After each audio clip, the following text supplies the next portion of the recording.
Good afternoon everyone and welcome back to my channel. I hope you're all having a fantastic week. This is the second in my store cupboard essentials series, which I am really excited about. I just love talking about food, I love talking about different ways to use it and all the things that I always get every time I go to the supermarket. Without fail, I make sure that they are in my cupboards for those moments when I think, what can I make? Or I fancy making that. So today I am going to talk about the humble little chickpea. Now chickpeas are something, to be honest, before I switched to a plant-based diet, I don't think they were something I really used that much or bought regularly, but I just love them. I love the fact that they add a nice kind of like solid texture to things that like may otherwise be a little bit soft. And I love the fact they can be used in savoury or sweet food. Yeah, so I'm just going to get cracking and talk a little bit about the benefits of chickpeas, and then I'll talk about what I use them for. So chickpeas are an amazing source of protein.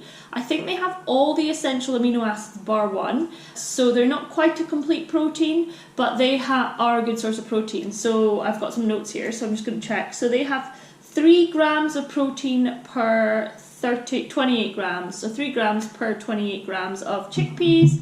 I'm assuming you would probably eat more than 30 grams at a time if you were having them as a snack or making something like substantial out of them, like a chickpea burger. That is a decent amount of protein. They also are a good source of fibre. Well, they have 2 grams of fibre per 28 grams of chickpeas, and they're high carbohydrate. So yet again, something that is great for fueling workouts, running, is chickpeas. And there are so many ways in which you can incorporate them into your diet. They're probably something I would use post-run as opposed to pre-run. I would still consider using them pre-run depending on like what I could make, what I was making, what time of day it was. It's just I tend to run in the mornings, and I have like a sweeter preference in the mornings. I don't tend to want like savoury foods. I usually do want to have like some kind of sweeter fruits or porridge or pancakes or something like that. So they're a good source of protein and fibre, and that is good for keeping your appetite at bay as well because it slows down digestion. Also in terms of like your blood sugar levels, if you have something that has fibre in it as well, then it slows down the way I understand it is that it stops you're like having like the massive peaks that you get if you consume like a processed white carbohydrate, like just like white bread or white rice or like a sweet treat or like something with honey in it or maple syrup, something sugary. Your blood sugar levels would spike quite quickly, whereas if you've got fibre and protein in the food you're eating, like with chickpeas, then you're less likely to have that. That's the way I understand it. Oh, and also they may benefit digestion as well because of the fibre. I cannot tell you how much I have focused on fibre in the past. I'd say the past year I read so much about how fibre is so important for your stomach and your gut, because you want to grow the friendly bacteria, and fibre acts as a fuel for those bacteria. So the fibre in the chickpeas will be good for digestion. They're also very inexpensive. I think a can is I'm sure it's about 60p for a can of these. I got these in Sainsbury's. I just buy whatever kind of chickpeas. But these are, I think it's 400 grams. Yeah, and the drained weight is 240 grams. So I mean, I would probably eat half a can if I was making something like, I don't know, maybe more, who knows. Things that I generally think chickpeas are really good in are like curries, so like say like a sweet potato and chickpea, spinach, peas, whatever kind of curry, and the chickpeas add more of like a harder texture compared to like the sweet potatoes and the spinach, which is obviously quite soft. Also, like I make a vegan chili recipe which has got chickpeas, kidney beans, any other kinds of beans, sweet potato or normal potato, and makes a really nice texture there. Really like that in a chili.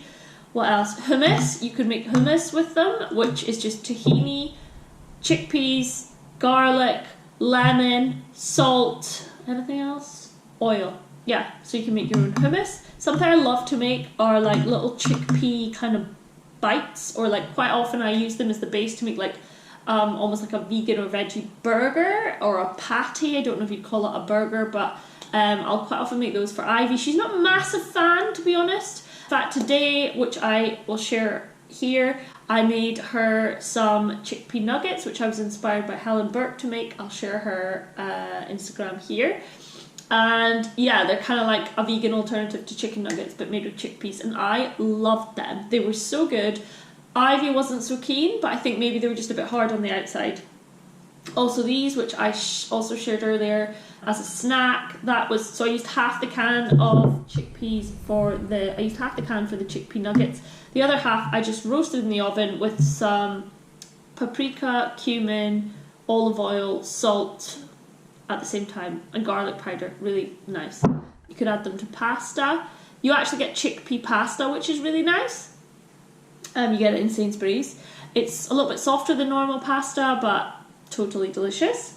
Chickpea blondies, they are amazing. I make them all the time. So instead of using flour, I use chickpeas, peanut butter, maple syrup, oats, some dates, and sometimes I use some coconut flour, and then bake them in the oven. Really yummy. Chickpea. Oh yeah, and salads. They're really good in salads. So chickpeas are an absolute essential for me, and I just love adding them to all these different types of dishes. And they're also, yeah, you can buy them pretty much everywhere, and they're accessible because they're so cheap. So I hope that was helpful, and please do let me know what your favourite chickpea recipe is, if you've got one, or if you don't use them at all and wondered what to use them for. I hope this was helpful. So thanks for watching, and yeah, I will be doing another video next week at the same time. So I'll see you then.